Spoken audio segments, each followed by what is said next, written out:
अस्सलाम वालेकुम नाज़रीन। ड्रामा सीरियल नमक हराम की आने वाली किस्त में आप देखेंगे कि अमीन कुरैशी को यकीन नहीं आ रहा होगा कि कोई उसकी इज्जत पर इस तरह वार कर सकता है, वो भी तब जब उसकी बेटी की बारात आई हो और उसके बाप के नीचे से उसकी बेटी को ले गया और अमीन कुरैशी की सारी इज्जत खाक में मिल गई। कोई तो ऐसा है जिसने इतनी हिम्मत की, वो ये जानता ही नहीं कि जिसने इतनी हिम्मत किया वो अमीन कुरैशी के सामने ही खड़ा है। और मुरीद ने ये काम बड़ी चालाकी से किया और अमीन कुरैशी को पता भी नहीं चला। मुरीद अस्मा को घर वापस लेकर आ तो जाएगा, मगर जिस तरह अमीन कुरैशी की इज्जत चली गई है तो अब अस्मा से कोई भी शादी करने को तैयार नहीं होगा।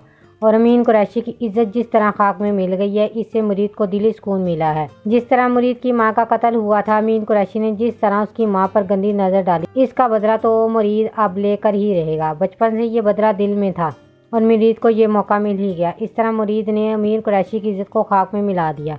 मलाइका की कोशिश होगी कि किसी तरह अस्मा की शादी मुरीद के साथ करके उस घर से रुखसत ही कर दिया जाए। अमीन कुरैशी को ये सुनकर गुस्सा आ गया कि एक नौकर की इतनी औकात, मैं जख्मी जरूर हूँ मगर मरा नहीं, मैं अपनी बेटी की शादी एक नौकर से करवाऊँ। खबरदार अगर ऐसा दोबारा सोचा। अमीन कुरैशी मलाइका को इस्तेमाल तो कर रहा है, मगर वो इसे कभी भी अपनी बीवी का दर्जा नहीं देगा और ना ही लोगों को बताएगा कि वो इसकी बीवी है। ये बात मलाइका के लिए बहुत तकलीफ देह होगी। मलाइका का पहला शोहर अमीन कुरैशी का बहुत बड़ा दुश्मन है, इसलिए उसका पहला शोहर मलाइका और अमीन कुरैशी से बदला लेने के लिए मुरीद के साथ हाथ मिला चुका है। इसलिए मुरीद और मलाइका का पहला शोहर दोनों मिलकर बदला लेते हैं। जिस तरह अस्मा शादी वाले दिन घर से चली गई, इससे अमीन कुरैशी की इज्जत खाक में मिल चुकी है। जल्द ही अमीन कुरैशी को शक हो जाएगा कि इन सब के पीछे मुस्तफ़ा का हाथ तो नहीं। पुलिस मुस्तफ़ा को पकड़ कर ले आएगी, मगर मुस्तफ़ा मुरीद का नाम अपनी जुबान तक नहीं लाएगा। वीडियो अच्छी लगी है तो वीडियो को लाइक कर दे, मेरे चैनल को सब्सक्राइब जरूर कर दें। शुक्रिया।